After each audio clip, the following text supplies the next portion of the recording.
जैसा कि हमने लास्ट एपिसोड में देखा था कि वाइस प्रिंसिपल मोयुन पर हमला कर देता है। उसके बाद मू फैमिली के हेड वहाँ पे आ जाते हैं और वाइस प्रिंसिपल को वहाँ से ढकेल देते हैं और उसे मारने की धमकी भी देते हैं और उसे एकेडमी छोड़ने के लिए बोलते हैं। उसके बाद वहाँ पे प्रिंसिपल भी आ जाते हैं और अजीब से काले कपड़े वाला आदमी वहाँ पे आ जाता है, जिसके बाद हमें पता लगता है कि वो काले कपड़े वाला आदमी असल में एक स्वॉर्डमैन है जो कि काफ़ी खतरनाक है। और उसके बाद वो स्वॉर्डमैन अपने मोयुन को कहता है कि भाई तुम मेरे स्टूडेंट बन जाओ और मैं तुम्हें गिफ्ट भी दूंगा।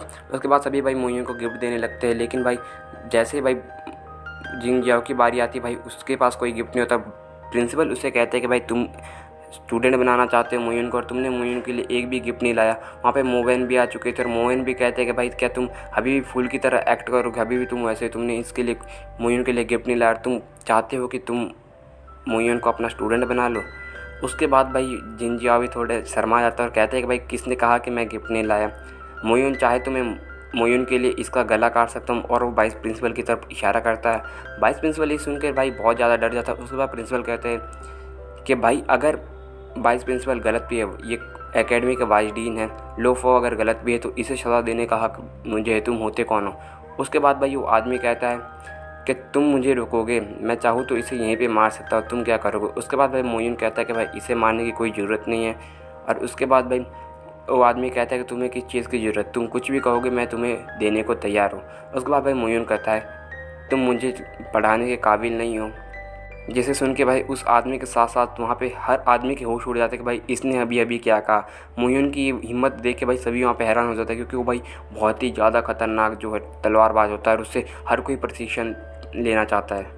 जिसके बाद भाई वो आदमी कहता है, जिसका नाम जिंगजिया होता है, वो कहता है मोयुन से, मोयुन मैं मानता हूँ कि तुम बहुत ही खतरनाक तलवारबाज हो और तुमने शून्य तलवारबाजी का भी प्रशिक्षण कर लिया है और तुम उसमें काफ़ी निपुण हो, लेकिन हर स्वॉर्डमैन के लिए स्वॉर्ड के लिए एक अलग से अंडरस्टैंडिंग होती है जो तुम्हें डीपली समझनी पड़ती है। इसके बाद वो अपनी कुछ एक टेक्निक दिखाता है, जिसके बाद वो कहता है कि तलवारबाजी दुनिया की सबसे ख़तरनाक चीज़ है जिसके लिए तुम्हें डीप अंडरस्टैंडिंग चाहिए। उसके बाद हम देखते हैं उसकी जो टेक्निक दिखाई थी उसके डीप इम्पैक्ट से लोग काफ़ी ज़्यादा हैरान होते हैं भाई, उससे उसके तलवारबाजी की डीप अंडरस्टैंडिंग का पता लगता है। उसके बाद वो कहता है कि भाई अगर तुम्हें पृथ्वी पे या हेवन के पावर बीच में तुम्हें स्वॉर्डमैनशिप चाहिए तो तुम्हें उसकी कितने गहराई से ज्ञान है उसके बारे में तुम्हें ये पता होना चाहिए।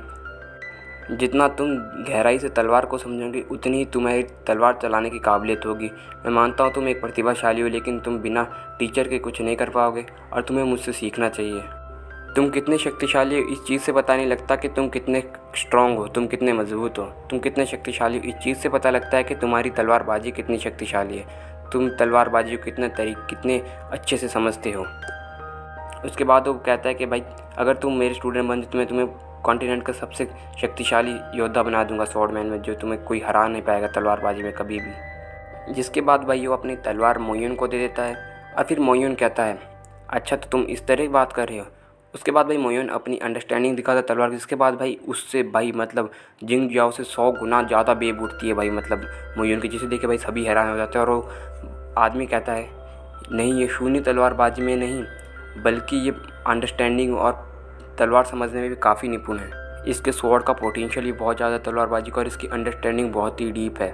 और फिर वो कहने लगता है कि लगता है अब मैं बूढ़ा हो चुका हूँ और हर जनरेशन के साथ जनरेशन बहुत ही ज़्यादा मजबूत होती जा रही है और अब मैं काफ़ी बूढ़ा हो चुका हूँ। उसके बाद वो वहाँ से जाने लगता है। उसके बाद भी सभी बहुत ज़्यादा हैरान होते हैं। फिर वाइस प्रिंसिपल सबकी खामोशी को खास के दूर करते और कहते हैं कि प्रिंसिपल खास के सबकी खामोशी को दूर करते और कहता है कि आज जो भी हुआ तुम सब मुझे बताओ, मैं क्लास 9 के लिए जो हो सकता है वो जस्टिस करूँगा और तुम्हें न्याय दिलाने की कोशिश करूँगा।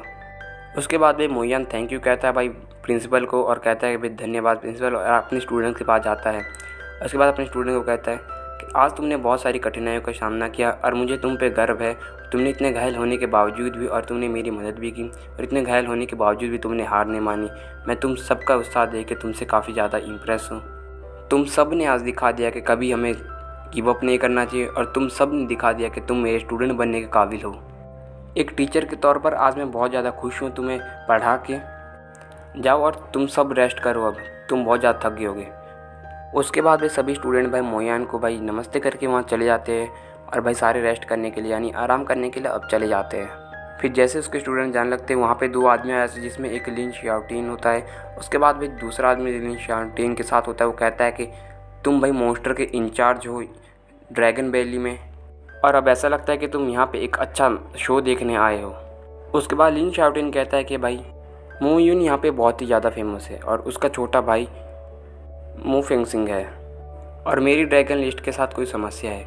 मुझे लगता है कि भविष्य में इसको लेकर बहुत ही ज़्यादा चिंता हो सकती है, बहुत ही ज़्यादा प्रॉब्लम यानी दिक्कत हो सकती है। उसके बाद वो आदमी कहता है जो लिन के साथ होता है कि भाई ठीक है, तब तो ये सही टाइम है। उसके बाद वो कहता है कि भाई कि अब देखते हैं कि ड्रैगन लिस्ट किस तरह से इन सब लोगों का ध्यान रखता है। उसके बाद भाई लिन फिर से कहता है कि मुझे इनसे कोई फ़र्क नहीं पड़ता, जब तक ये मर नहीं जाते मुझे इनसे कोई वास्ता नहीं है। उसके बाद भी वो कहता है कि भाई ये तुम्हारी जिम्मेदारी। उसके बाद लिन कहता है कि भाई मुझे नहीं लगता कि मैं यहीं पे रहूँगा, मैं मेनलैंड जाने की कोशिश करूँगा। आखिर में भाई नुनयून इतना छोटा है कि मैं यहाँ के लिए नहीं बना हूँ। उसके बाद वो कहता है कि भाई मुयून इसके लिए ठीक है। उसके बाद हम देखते हैं भाई अब वो दोनों फिर से गायब हो चुके हैं और वहाँ से जा चुके हैं। उसके बाद भाई क्लास दिखाई जाती है जहाँ पे प्रिंसिपल बैठे होते हैं और वहाँ पे सभी स्टूडेंट बोर हुए होते हैं कि तभी प्रिंसिपल अनाउंस करते हैं कि 22 दिन को हमें सारी सिचुएशन का पता लगा और 22 दिन को इस काम के लिए निकाल दिया जाएगा। उसने जो करने की कोशिश की अब हम उस चीज़ के लिए उसको नहीं छोड़ेंगे और उसे एकेडमी से बाहर निकाल देंगे। और मैं 9th क्लास से बहुत ज़्यादा सहानुभूति रखता हूँ कि तुम्हें इतना कुछ झेलना पड़ा, लेकिन मैं विश्वास दिलाता हूँ कि तुम सबको इसका न्याय ज़रूर मिलेगा। और अब 1 साल में भाई तुम्हारी क्लास भाई एडवांस क्लास पे बन चुकी है बिगिनिंग लेवल से, और अब तुम भी एक 9th क्लास भी एक एडवांस क्लास है। और यहाँ से भाई 9th क्लास को एडवांस क्लास बना दिया जाता है। उसके बाद कहते हैं कि भाई तुम्हें बड़ी क्लास में शिफ्ट कर दिया जाएगा और आज से एडवांस क्लास को भाई एकेडमी नहीं संभालेगी। उसके बाद भाई सभी स्टूडेंट बहुत ज़्यादा खुश हो जाते हैं। उसके बाद मुयून को दिखाया जाता है कि जो कि कल्टीवेशन कर रहा होता है, और भाई उसके बाद ये एपिसोड यहीं पे ख़त्म हो जाता है। होपफुली गाइस आपको ये एपिसोड काफ़ी ज़्यादा पसंद आया होगा, और अगर आपको पसंद आया तो भाई वीडियो को लाइक भी कर दो, चैनल को सब्सक्राइब भी कर दो। मैं इतनी ज़्यादा मेहनत कर रहा हूँ आप लोगों के लिए, बड़ी मुश्किल से भाई ट्रांसलेट कर करके भाई एक एक लाइन एक एक टाइटल भाई आप लोगों तक पहुँचा रहा हूँ, और आप लोग चैनल को सब्सक्राइब भी नहीं करते और वीडियो को लाइक भी नहीं करते। भाई दिल से भाई बुरा लगता है, भाई दिल से बुरा लगता है कसम से। भाई इतनी मेहनत करो और आप वीडियो को लाइक तक नहीं करते। तो बाकी भाई मिलता अगले वीडियो में, जब तक के लिए tata, take care, bye bye.